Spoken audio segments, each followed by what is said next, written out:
CM சாரை பத்தியும் CM சாரை பத்தி அவதூறு பேசினதா ஜேம்ஸ் ராஜா அப்படின்றவர் மேல வழக்கு பதிவு செஞ்சிருக்காங்க அண்ட் அவரை அரெஸ்ட் பண்ணியிருக்காங்க.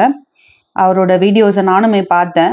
அது கண்டிப்பா கண்டிக்கணும். அது ரொம்ப நல்ல விஷயம்லாம் கிடையாது.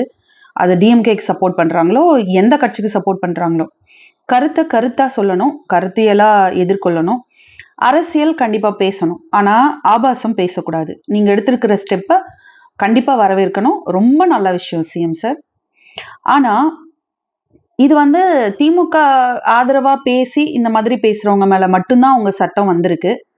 உங்களுக்கு ஆதரவா, அதாவது உங்களுக்கு ஆதரவா உங்களோட விர்ச்சுவல் வாரியர்ஸ், தாவேக்காவினர் இவங்கெல்லாம் பேசுறாங்களே சமூக வலைத்தளங்கள்ல, கமெண்ட் செக்ஷன்ஸ்ல, ஈவன் வீடியோஸ்ல கூட. இப்ப அந்த குழந்தை இறந்ததுக்கு அவங்க அம்மாவை எவ்வளோ அபியூசிவா, எவ்வளோ கேவலமா பேசினாங்க, எவ்வளோ நியூஸ் எல்லாம் ஸ்ப்ரெட் பண்ணாங்க. இந்த மாதிரி விஷயங்கள்லாம் பண்றாங்கல்ல, இந்த மாதிரி சீப்பான விஷயங்கள்லாம் பண்றாங்கல்ல, அவங்க மேலெல்லாம் ஏன் ஆக்ஷன் எடுக்க மாட்டேங்கிறீங்க? அவங்க மேலெல்லாம் ஏன் சட்டம் பாய மாட்டேங்குது? அப்ப அதெல்லாம் அவதூறு கணக்குல வராதா? இல்ல அதெல்லாம் கருத்தியல் தான் அப்படின்றத நீங்க ஏத்துக்கிறீங்களா?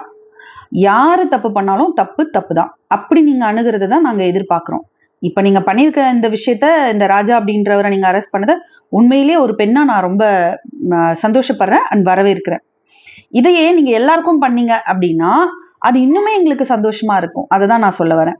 எல்லாரும், அது தாவேக்காவினரோ, ஏடிஎம்கேவோ, டிஎம்கேவோ, எந்த கட்சியா வேணும்னாலும் இருக்கட்டும், சமூக வலைத்தளமோ நேர்லயோ ஆபாசமா பேசுறவங்க, ஆபாசமான பதிவுகளை போடுறவங்க, கருத்துக்களை சொல்லும்போது எதிர்கருத்து சொல்றதுக்கு துப்பில்லாம ஆபாசமா பேசுற எவனா இருந்தாலும், எவளா இருந்தாலும், நீங்க இதே மாதிரி கடுமையான நடவடிக்கையை எடுக்கணும்.